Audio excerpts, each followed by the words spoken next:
All right, so we are 3 minutes past the hour. I think we can officially get this started. I said, welcome. I hope you all are doing well and having a lovely September. My name is Drew Scammell, and I'm a program associate in the Center for STEM Education and Workforce, or CSU, at the American Association for the Advancement of Science. On behalf of our AAAS IUSE initiative, I'd like to welcome you to today's AAAS IUSE virtual workshop, Field Notes from AI and STEM Education.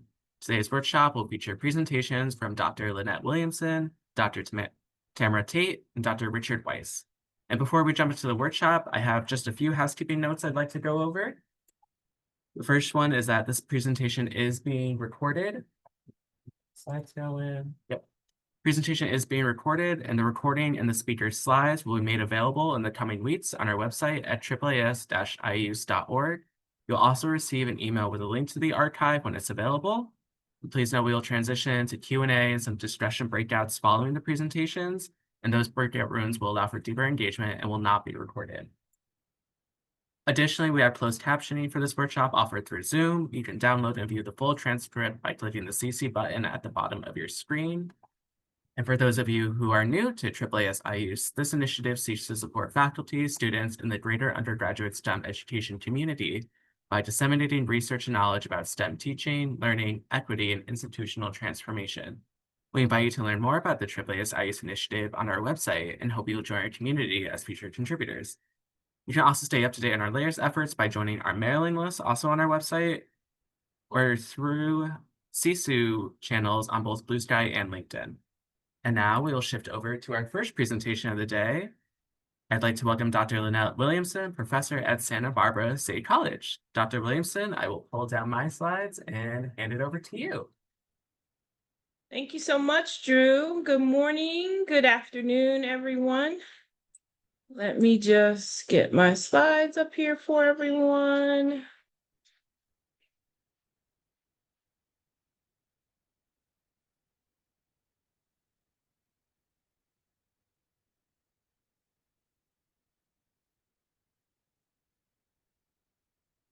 And hopefully everyone can see the slide. Let me just clean it up a little.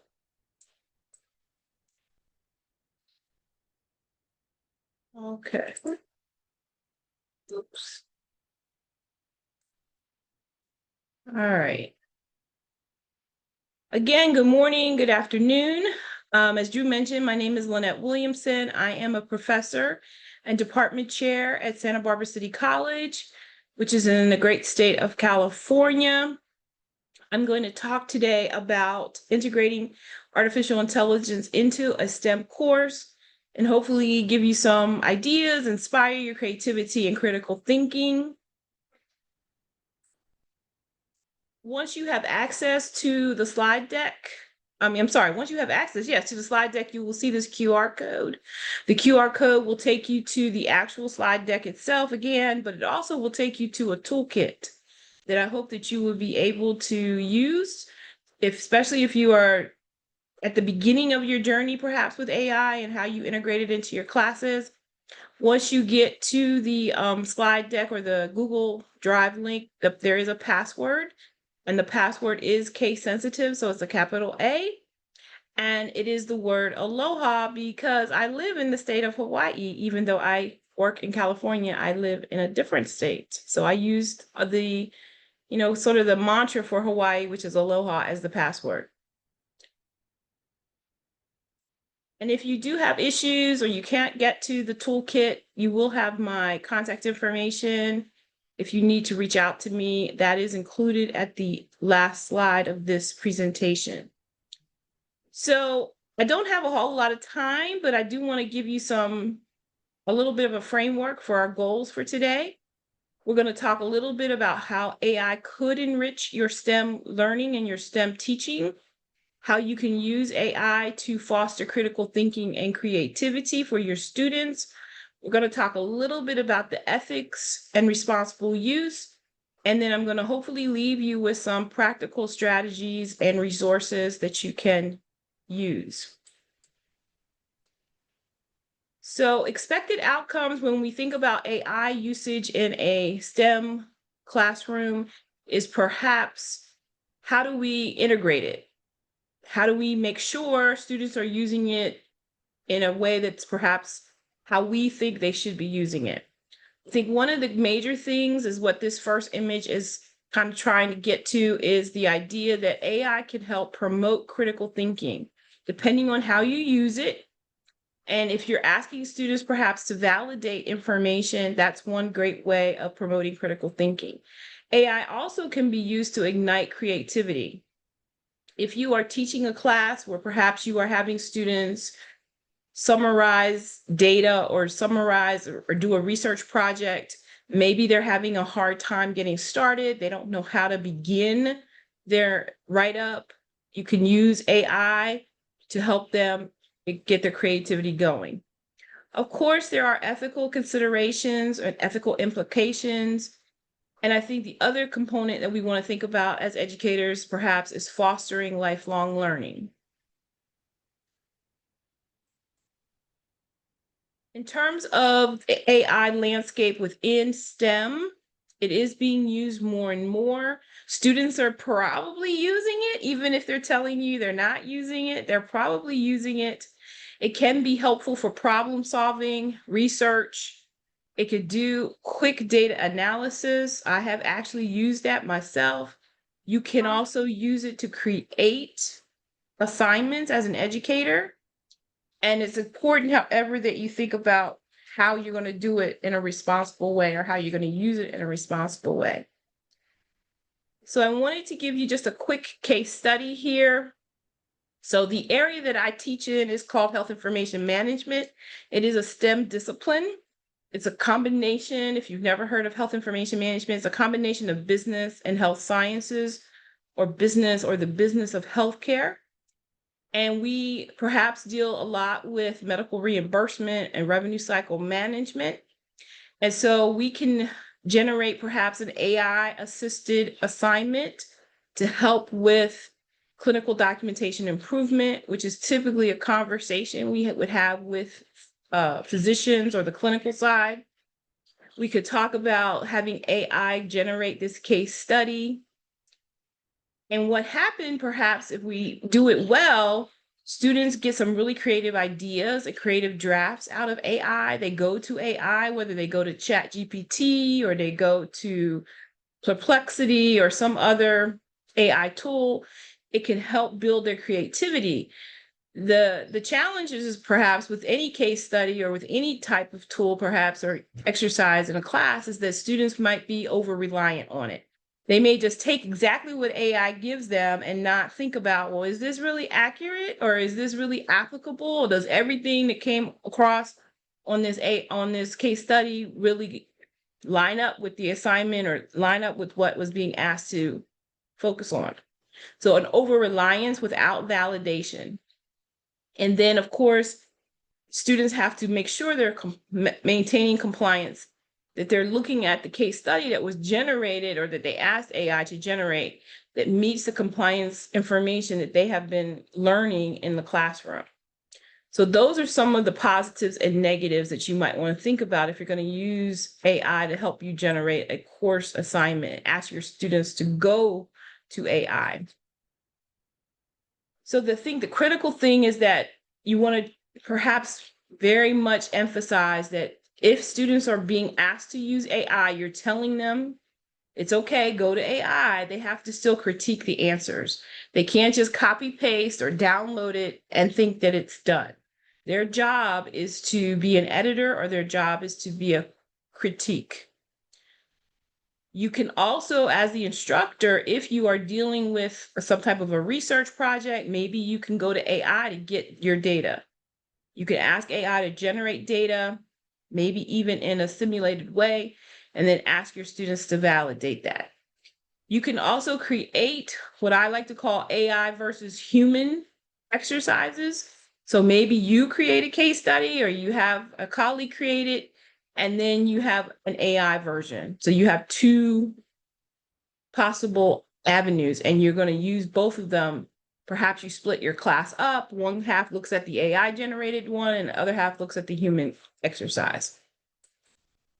Of course, as I mentioned earlier, there are ethics to consider.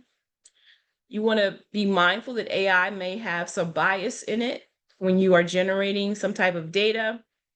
You also, especially for health information, we want to definitely talk about privacy issues, especially if we are using data, and who owns the information that's coming out of AI. The other thing I think we can do as educators is, if we are using AI, if we are creating tools for our students, or we're creating worksheets for them, or rubrics, you can even use AI to create a grading rubric. You perhaps want to think about modeling good AI usage by identifying the items that you as an educator are generating with the help of AI.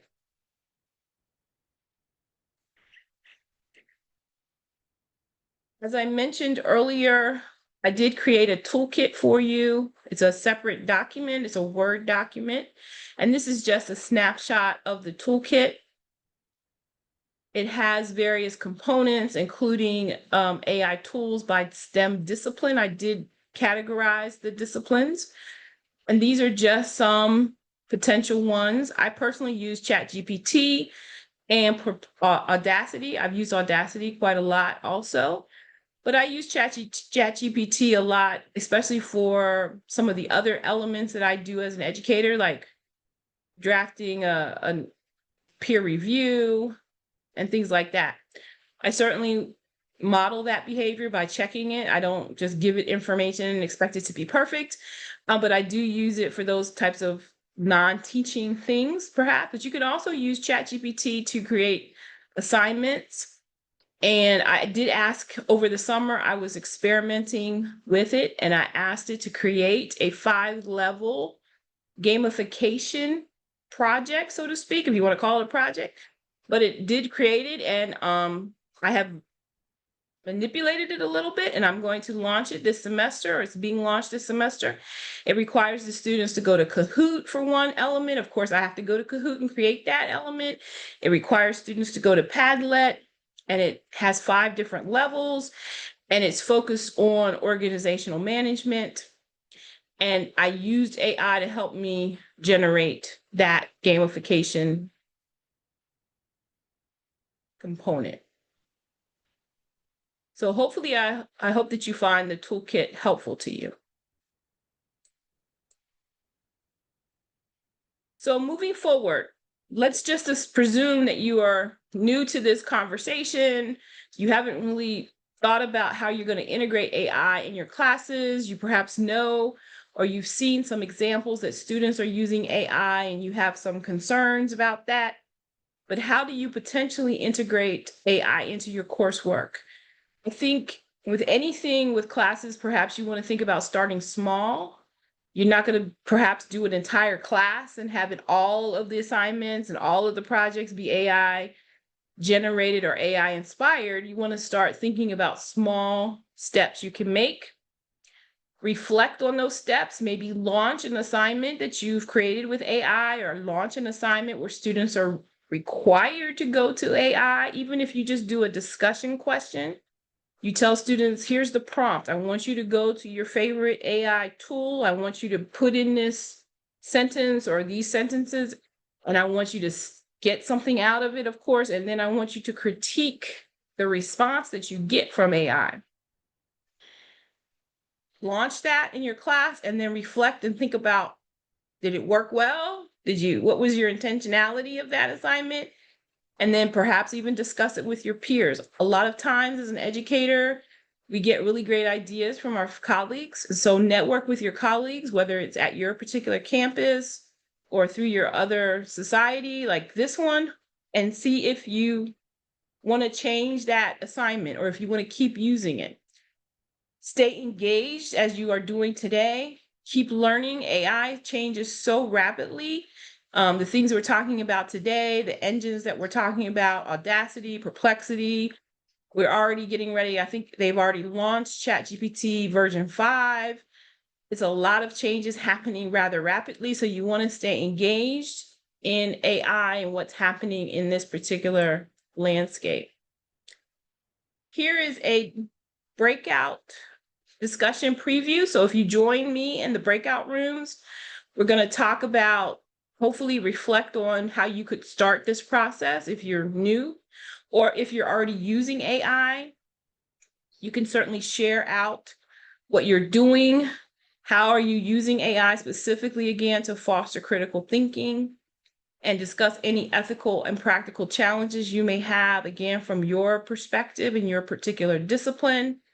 And perhaps we'll have time to talk about some assignments that we're going to think about as educators to integrate AI into our courses. So just to provide a disclaimer, many of the pictures and the graphics from this presentation came from freepik.com. I did use AI to help me with creating the framework of this presentation. And I also am incorporating AI into my fall 2025 classes. And my contact information is also here on the screen. And I believe I'm a few minutes early, but I will turn it over back to Drew and we can keep moving forward. Awesome. Thank you so much, Dr. Williamson. And I believe I mentioned at the beginning, but to reiterate, the full slide deck and the mentioned toolkit will be available on the IISE IUSE website on the workshop page right after this workshop. So they'll be available for y'all there. And with that, I would like to welcome our next speaker, Dr. Tamara Tate, Associate Director of the Digital Learning Lab at University of California, Irvine. So over to you, Dr. Tate. Thank you so much. And thank you, Lynette. That was really helpful. Sort of some foundation. We've got, we were really lucky to get an early grant from NSF to look at incorporating generative AI into an upper division engineering writing class. And my co-PI, Beth Harnick-Shapiro, is here with me today, is the instructor of that class. And so I'll tell you just a little bit about the project to give you some context for what we've been able to do. It, of course, takes a team. And I work with the greatest people on the planet. We're almost at the end of our timeline, actually. So we've been doing this since October of 2023, really actually the summer of 2023. Beth and I have been meeting weekly since then, learning about her class, learning what they're doing and what the goals are. The class itself is Engineering 190W. It's a required class for almost every engineering student at the University of California, Irvine. So we've got material scientists, engineering, electrical engineers, all kinds of folks. And the goals are those of an upper division writing class. They do a lot of writing, technical writing of about 4,000 words or more by the end of our quarter, which is a 10-week quarter. So there's a lot of writing. There's also a lot of professional and ethical emphasis on things that they need to know. Most of these students are seniors. They wait till the bitter end, and somehow Beth gets to get them through that last quarter. We were lucky that 4 of the 5 instructors that teach it at UC Irvine joined our project. So we had 4 by the time we did our full year implementation, 4 very different but very well qualified instructors to try out generative AI in their classes.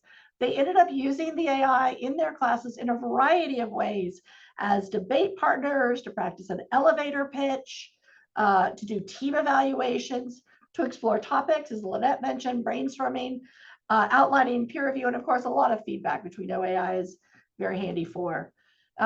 What we did was we created an actual tool for them to access the generative AI.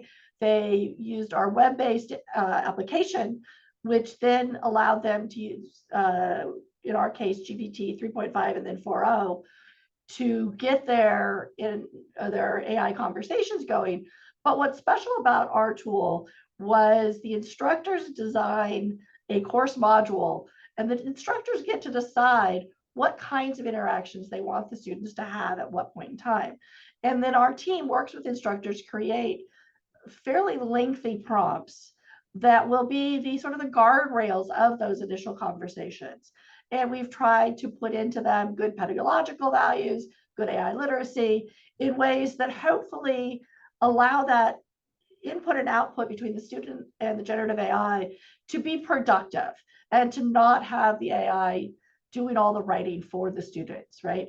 So looking at what we've learned over the past 2 years now, we're understanding that we really need to know and center ourselves in what the learning goals of that class are. And that's going to drive if, when, and how we decide to go to the generative AI. We have to understand why we're having our students write. There's been a lot of using writing just for assessment to show us what you know.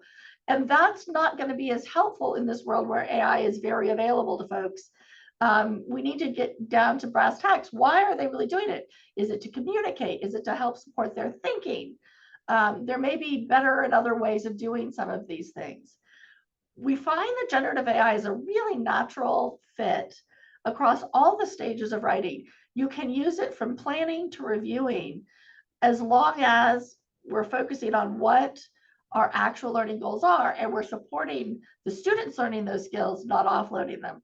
It allows us to create some opportunities for students to personalize through tutoring and coaching. They can use them as thinking partners. It's quite decent at feedback and helping students with perspective taking. Of course, it comes with plenty of challenges. We all are very aware of those, right? We really worry about that risk of over reliance and that you're going to hinder authentic skill development. We want the students to be able to write on their own because they won't always have AI. We also need to address the ethical, intellectual property, environmental, and privacy concerns, as Lynette mentioned. And one of the big sort of the elephant in the room, faculty time and energy. This takes a lot of time to do well. You can't just expect to throw something in and walk away, right? So we really recommend, like I think Lynette said, start small. Think about one piece at a time. You don't have to do this all. But we're not working blindly. We've integrated digital tools into education for decades now, right? And so we know some things about how to do it well. We know that we have to understand to some extent how that tool works to be able to use it effectively. I believe firmly that students need access to these tools while they're on our watch so that they learn alongside us. I was talking to somebody the other day and I said, I want them to fall off their bicycle when they're learning to ride with me, not when they're driving the motorcycle down the freeway, right? Like, let's teach them while we can be guiding them and pointing out the issues and the habits and the skills that they need. I think there are some special things we need to help teach them around prompting, though I don't think that, as the AI gets better and better, I think that less and less sort of magical words are becoming necessary.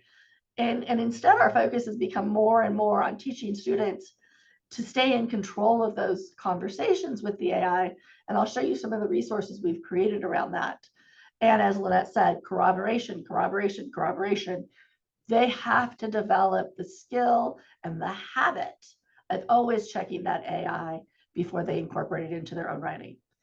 So I think that right now, because students are new to this space, I mean, we've only all been doing this for a little while, and there's no clear curriculum before the students get to us in higher ed. We can't count on them all having equal access to the basics. So we created some information that I'll show you on our website. You can have access to it. We have videos, etc., that basically explain a couple of really strategic things for students to know before they use the AI. AI has limitations. It cannot think. It only predicts the text based on the next word, which is why it makes things up. It was meant and built to chat. And so it will make things up to keep you chatting. It's also biased for a variety of reasons, and these can be very interesting ethical discussions, but it's trained on human texts, including books, social media, and more. And I jokingly tell my students sometimes, do you want your discourse to be at the level of a Reddit post? Not usually, right? And yet that's a chunk of what's in there. So we need to really be careful, and we've got human biases that have been built in. So students need to learn that that's what's happening so that then they can make good prompts. They can choose when and how to use it. And we've built in sort of this process that we think is a really nice human-driven way when we're implementing generative AI use with students to help keep their focus and keep the students in control of the conversations. We really emphasize thinking first. It's not just because I'm by training a writing person and planning is an important part of writing. the more we learn about using generative AI, first of all, thinking first is going to make a better prompt. You're going to know what your question really is. And you're going to ask a better question. So you're going to have a better prompt, which is going to get you better output. But on the flip side, if you don't think first, you're not going to put in all the stuff that you know that maybe you didn't realize was going to be important. And you're going to tend to follow what the AI output says less critically than we might otherwise. AI is very cohesive. It has a flow to it. It's very easy to sort of nod along. And while that makes it very easy reading, it's very hard to fact check it because of that. Also, you've heard of confirmation bias, right? So once we go down a path, it's hard for humans to diverge and think of different things and take different perspectives. So for all these reasons, we really emphasize students thinking first before they turn to the AI. Then they should prompt using what they've thought of, that content knowledge, hopefully, that they have. And then we teach them a few things about prompting. Personas are a really fun thing a lot of my folks don't know about. You can tell the AI who to be, and that will change things like its tone, its word choice, its vocabulary level. So when we're working with middle school students, I tell it to be a middle school teacher. Even when it goes off the rails, that persona that I've given it is going to make sure that it's probably not going to go saying bad words. It's going to be very kind. It has a teacher voice. This is handy. And one of the benefits of giving it a persona. Then another really critical piece is this be the boss piece. And we found, again, fairly early on that this became something that Beth was saying pretty regularly in class, more eloquently than be the boss, I'm sure, but that students need to stay in charge of the conversation. So if the AI does not give you back what you need, maybe because you didn't ask it because you didn't realize, you need to then go back and say, no, that's not right. Or could you say that differently? Or could you shorten that? And remember that the AI is working for you. It's not a human. It won't get its feelings hurt. And that can be very empowering, but sometimes we need to teach our students to do that. We've even created sentence frames because for some of our students, this is an uncomfortable thing to be doing. The next step in that is corroboration and interrogation. Critical, and we don't do enough of that these days. We can look to our friends in the history, in the library sciences. We have to teach students how to read across sources, how to corroborate and interrogate, because we really want to tell our students, we found, you are the author of what you put out. I don't care where you get it from to some extent. I mean, obviously follow the rules, whatever those are, but what you put out, you're the author of. And so make sure it's right and make sure you stand behind it. Don't be regurgitating stuff that is either stupid, sloppy, biased. That reflects on you as the author. And that is both empowering and a responsibility. And then finally, we really emphasize reflection. And again, partly because we're in a writing class here, but we find that we want students to take a minute at the end of their use of generative AI and think about, did that work for me? Was that productive for me? It may or may not have been, and it's fine either way, right? We want to have a moment where they say, do I want to keep this in my toolkit? If so, what do I need to do differently next time? How should I tweak it a little bit, right? So those would be sort of the path when we create assignments we suggest, and we've got student-facing materials that help make that clear for them. But ultimately, I guess, both to empower you and maybe to scare you, good pedagogical practice is always going to be the right answer, right? That's the only way that we can really make good use of this AI. So think about, can I use it? Well, is it going to do some, there's a productive struggle that maybe requires scaffolding. Maybe it's too much for the student to do this whole big thing on their own. Maybe we want to hone in on a piece of the writing process in our instance. Can we think of a use that will require critical thinking?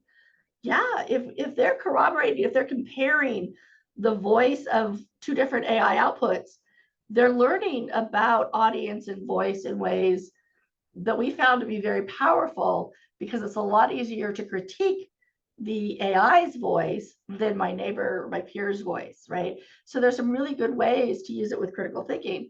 And is it authentic? We really think about that in a class where you've got all seniors.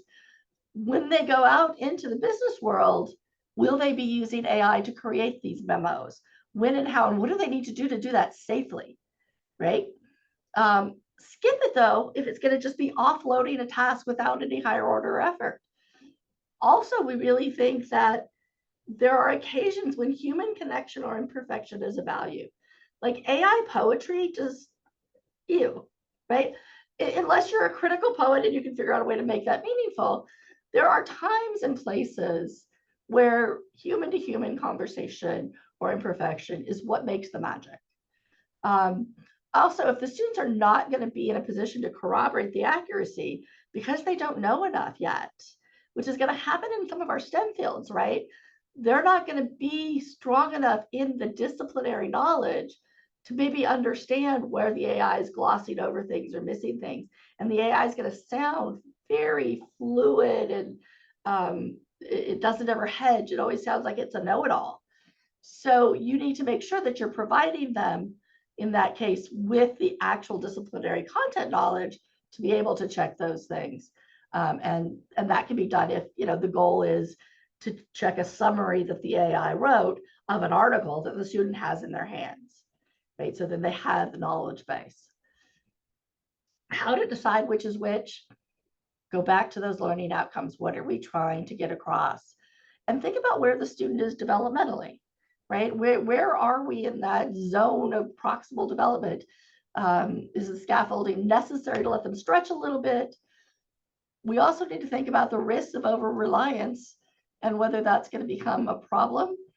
And instructor time. Do you have time to do it well? You may or may not, and that's fine. When you go to actually put it into your class, we say start with the learning objective. So that's where Beth and I started. What are we trying to teach the students? So there's a lot about audience, right? And there's a lot about understanding how to write for your boss versus to your shareholders versus to your market. And so we figured those things out. Then you look at, is there a place for AI to play a role? Maybe there are some things that are unnecessary for the student to do. If you're working specifically on teaching certain kinds of revision, maybe the student doesn't have to generate the early draft of something, right? So that might be a place where the AI would be an appropriate spot to bring in. Revise your activity, look at how that plays out, and then sometimes Beth has found she needs to reintroduce learning because other things came up that they needed to learn how to do.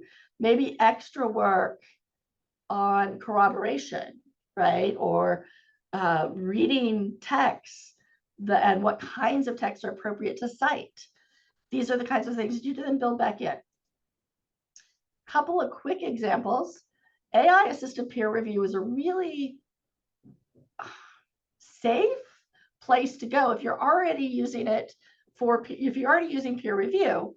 You can layer in not only the peer review but the AI review in a way that builds both the peer reviewer's understanding of some possible things to say, but it also gives the student yet another set of feedback. And then we really emphasize that in all instances, the student is the author and makes the decision whether it's the instructor, the AI, or their peer giving suggestions. Do I, as the author, think this is the right thing to change? So we find that peer feedback, and I've got documents to help you walk through what that would look like, is a really nice way to get the students some extra feedback and also teach them to be critical users of feedback. Reverse outlines also something that I think is handy, and I've done it on my own papers. You can give the AI something you've written and then have it outline for you what you've already said. Sometimes it's really hard to see where we have gaps in logic because we're so used to it, right? And so the nice thing about having this reverse outline, it kind of gives you that perspective, like oh, 10,000 feet. Oh, wait, I didn't say this thing. And so reverse outline can be really helpful to motivate students to do some additional revision work. Debate opponent or counter arguments is another thing. Students often have a hard time thinking of other perspectives. And so we've had some of our instructors have used it to do sort of that pre-thinking before they work together as a team in class. It does they get to work with arguing with the AI about a position in a way that kind of gets them warmed up and ready to go for that in-class discussion. Again, we're not supplanting that AI, right? I think somebody mentioned that, or supplanting that in-class work, that instructional work, but it's a nice warm-up. And the instructor who did this particular thing noticed that his students were better prepared for their discussions in class. Students have a variety of feelings about using generative AI. Some of them are very nervous about it, afraid it's going to take away skill building. Some were like, oh, wait, this is kind of useful. And all of those are great, valid points. I don't want to convince my students to use AI. I want them to know how to use AI well and be in a position to make that decision for themselves, right? So sometimes they're going to continue, sometimes they won't. Sometimes they find it helpful, sometimes they don't. Completely fine, as long as they walk out of our classrooms knowing what kinds of things they really need to think about. We've had some very strong opinions, and I will warn you that you may get some very strong opinions from students, and be prepared for that. But that, I feel, is an equity issue. We need to be training students to make good decisions about this. And sometimes that involves doing harder things. I have a whole bunch of resources on genaied.org. If you look in the higher ed section, you will find an introductory curriculum that we use for our students that talk about what is AI, how does it work, what are its limitations, and has little videos that you can use for yourself or for students. We also have assignments and resources that you can take and then modify for your own use. It's been a wonderful project for 2 years, and we're very happy that we've had a lot of opportunities to create resources for folks. Prompts, you don't have to use our particular tool. You can use this in any AI tool, and see what might work to make the lift a little bit easier in classrooms that you're working with. This is just examples of the activities we have. The peer review one, like I told you, summaries, brainstorming. So those are our resources. I hope you enjoy them. I hope they're useful, and look forward to talking to folks in breakout.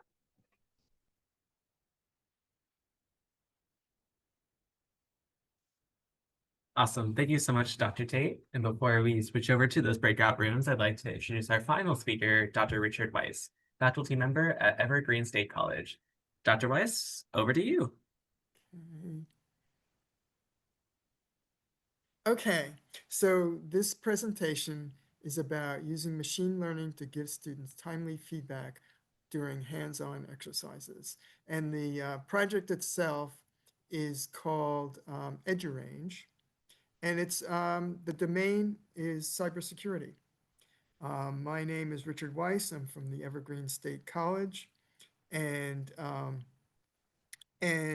my co-PI is Jens Macha from Lewis and Clark College. And we've been recently joined by Justin Wong from Northeastern University. Okay, so these are the goals of the project: to predict when students need a hint and to generate effective hints using AI. This is what the interface looks like. It's what the students see. And the part that's highlighted here is a guide. So these are exercises that have multiple parts, multiple tasks. We usually call our exercises scenarios. And we create a guide with background information and questions that the students can go through. So this part here is the guide, and it tells them do this particular task, and And then there are embedded questions. So it asks the student a question, and which is graded automatically. Now the next piece is the chat, which is that highlighted here? Nope. The next piece is the command line interface. So these are, cybersecurity exercises. The students are using a terminal to interact with the system and perform tasks. And that's also built into the system. And then where did the chat go? I think that's over here. It's not, I don't see it highlighted on mine, but there's also a text box where students can interact one-on-one with the instructor. Okay, so just to summarize, we have a guide with embedded questions, we have chat where the student interacts with the instructor, and we have a command line interface where the student interacts with the system. Okay, just want to, been thinking about how our system fits in with, okay, so I wanted to contrast what we're doing with what I consider a more general notion of an intelligent tutoring system, okay? And so with an intelligent tutoring system, it's much more general. Potentially the reading material, the textbook could be tailored to the individual. The questions and tasks could be modified and could be dynamic and generated by the system. And they're also helping the students. The hints would be dynamic. In our system, we just want to focus on the hints. So all the students see the same tasks, and they do have some choice. They don't have to do the tasks in the order in which we present them. So they can navigate around and do them in whatever order they want, and the hint generation system needs to track that to give appropriate hints. Okay. And so the first problem that we approached was to detect when a student needs a hint. Okay, and for this we use classical supervised machine learning, and we got pretty good results. So 90% accuracy. And what that means is that, so what we sort of chose a threshold and say, we want to predict based on what the student has done, whether they will complete at least 50% of the tasks that are part of the exercise. Okay, and so we can pretty much predict that. And the advantage, of course, is that this helps the instructor. So what we want to do is to give information to the instructor so that they can focus on the students who are most likely to need help. And so this is, I think, a big improvement in the efficiency in general, because maybe only 20% of the students may be having trouble at any given time, and the instructor can focus on those students and give them hints. And the way that happens is through chat. So the chat is bi-directional. The student can ask a question. So over here, students can also request a hint. So students can go to the chat box and ask a question, and the instructor will see that. Or the instructor could look at the data coming out and say, oh, this looks like this student probably is going to need a hint, need some help. And the instructor can initiate the conversation. Okay, here's a picture of so this is the second part, the hint generation piece, which is still work in progress. So we see a bunch of different boxes here. On the left, there's the student activity or activities. And for that, you can think of the terminal interface, the command line, where the student is typing things and giving the system information about what the student can and cannot do. Okay. Down below is the chat. Okay. And for that, that's, did the student ask a question? What was the response? That sort of thing. And, Sorry. and then on the right is task-specific information. So that's the guide in particular. So we need to provide information that is not part of the language model because this exercise has specific aspects that that the language model may not even know about. Okay, so that gives the context, and there are techniques, specific techniques, including retrieval augmented RAG generation.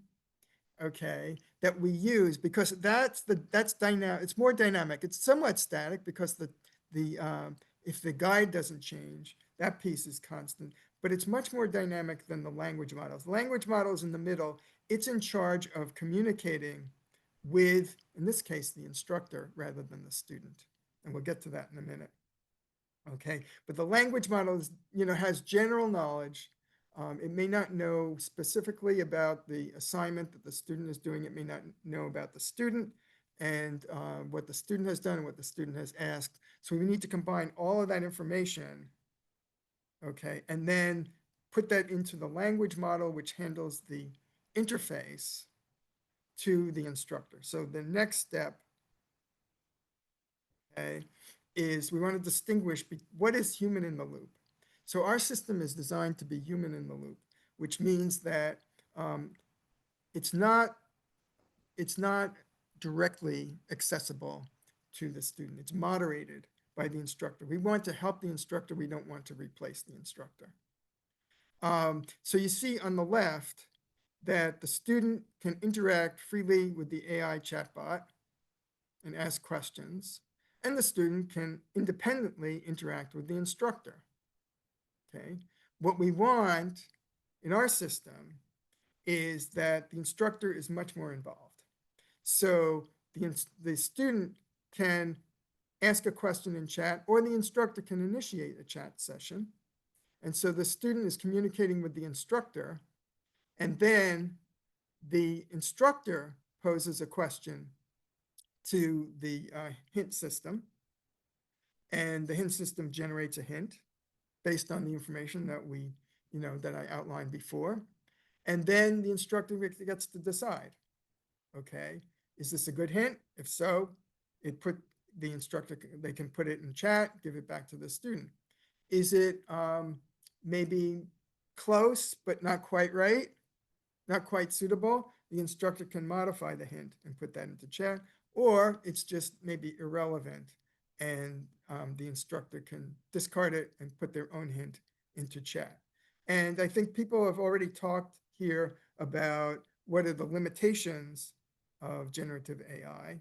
And that's one of the reasons, certainly, why we want the instructor involved, right? So the hint generator could hallucinate, it could be fooled, right? So the student could type something in. If we don't want the hint generator to give the student the answer explicitly, okay, the student could try to figure out a way to bypass the controls, the context that the LLM has been given, and get that information.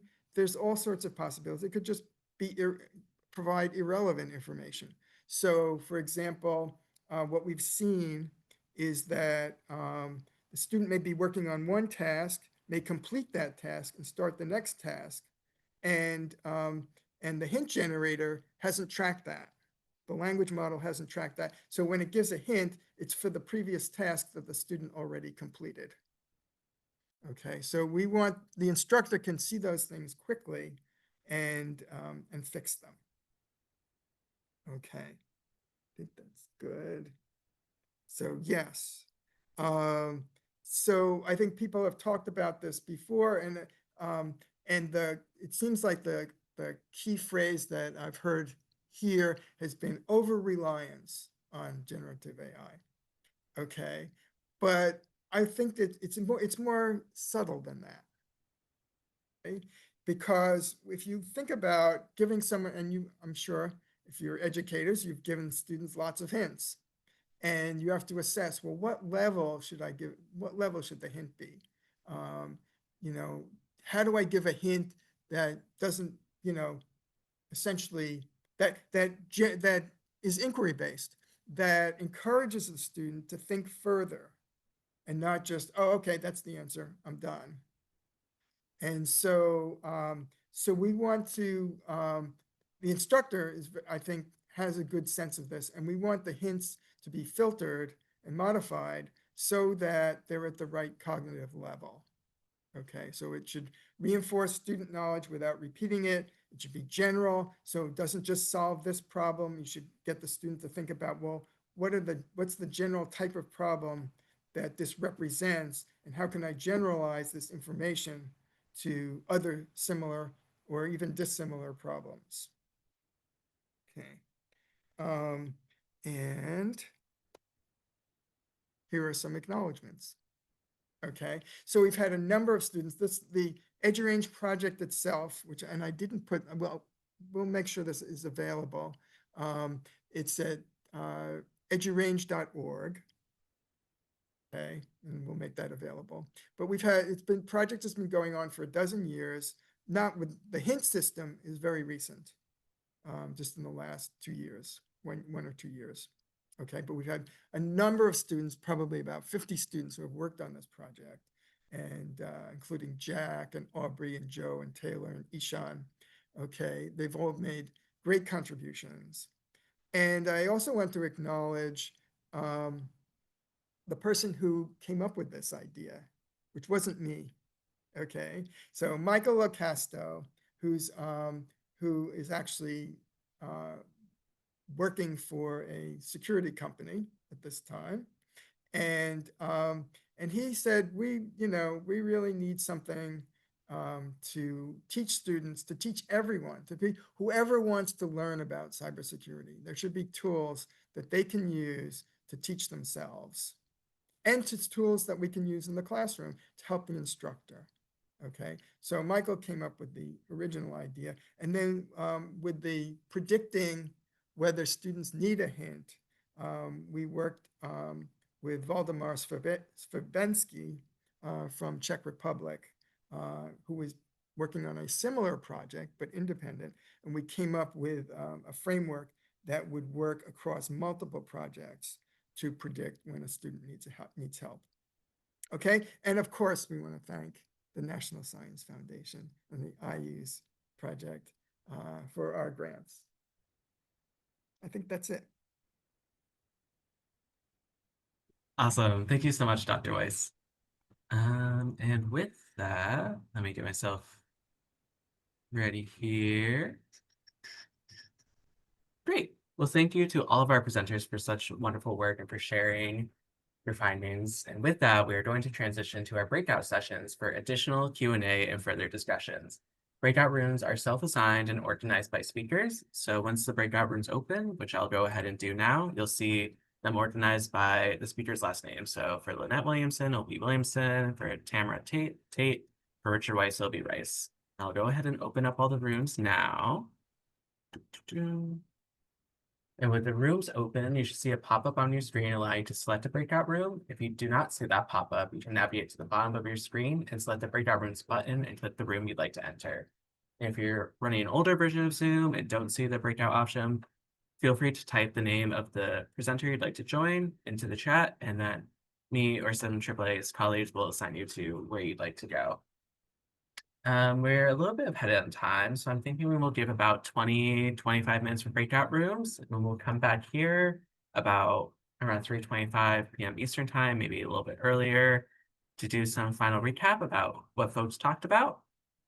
And with that, I hope people have some lovely discussions. And again, if you have any issues with the breakout rooms, feel free to drop in the chat where you need to go. Awesome. Seems like everyone's back. I hope people had some lovely conversations. I was hopping between the rooms, and it seems like there's some good dialogue and discussion going. So apologies if I cut anyone off, but I was hoping we could do some quick recaps for the whole group to see what all y'all were talking about. And Dr. Williamson, if you don't mind starting to give just a quick little recap of what y'all were chatting about. Sure. So we kind of went with a free flow kind of idea. I think one of the topics was, how do you start this conversation within your educational network, within your colleagues? especially if you have colleagues who are very resistant to using AI or don't want students to use it, even though they probably are, but they don't want students to use it at all. So how do you have that conversation, especially if your academic institution has not really published any type of guidelines or an update, perhaps even to your academic integrity policy? And the other thing we talked about was some of the information. One of our breakout room attendees talked about a recent research study that talks about how AI use can cause some cognitive issues in a negative sense long term, specifically ChatGPT. And so we talked a little bit about the ethical component of that and the overusage perhaps. And then we also talked a little bit about how do you help students who are really afraid to even put their ideas are so unorganized that they just really don't even know how to start the prompt. They don't know how to feed AI information. And so how do you work with those particular students? So that's kind of a summary of what we talked about very briefly. Thank you. Great. Thank you so much. Definitely important points to bring up. Dr. Tate, if you want to give your recap. Sure. I was lucky to have Beth Harnick Shapiro in the room with me. So we talked a lot about actual implementation in the classroom and dealing with the challenges of what that looks like and how you support the learning. So a lot of it was about how to do that smartly, some examples of things that we've done and some of the folks in our room had done. Awesome. Thank you. And finally, Dr. Weiss, if you have anything you'd like to share out. Sure, we had some great questions. I'll just give a couple of them. So what is good hint? So how do we measure it? Sort of, yeah, quantitatively. And students can be frustrated, they can be distracted. How do we detect that? How do we get rich information? One of the people said, one of our participants said that they're using eye tracking. Okay, so, but that's a challenging question and probably varies from one sort of setting to another. Super. Amazing. Well, thank you all for those amazing readouts, and thank everyone on the call for joining these breakout rooms and being a part of discussions. I have a few final closing remarks, so I'm going to pull up some slides here and then get people out hopefully on time. Let me share my screen.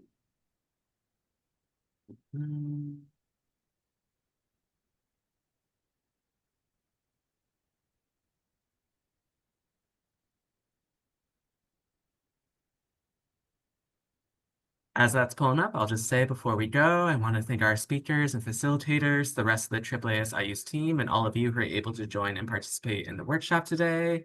We have a survey link, which we're posting in the chat and sending via email. The survey should only take a few minutes, but we would really appreciate your feedback as we continue the AAAS IUSE virtual workshop series.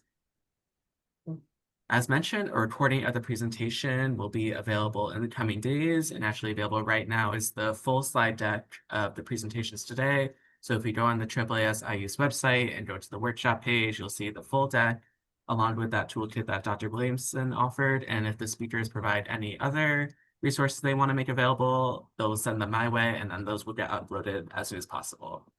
And I just want to say one more time, thank you all for joining us today, and we hope to see you at next month's workshop. That'll be taking place on Thursday, October 23rd. And with that, we'll be covering embracing and implementing innovative teaching concepts. And that's all from me. So with that, take care, and I hope folks have a great rest of the week. Thanks again for being here.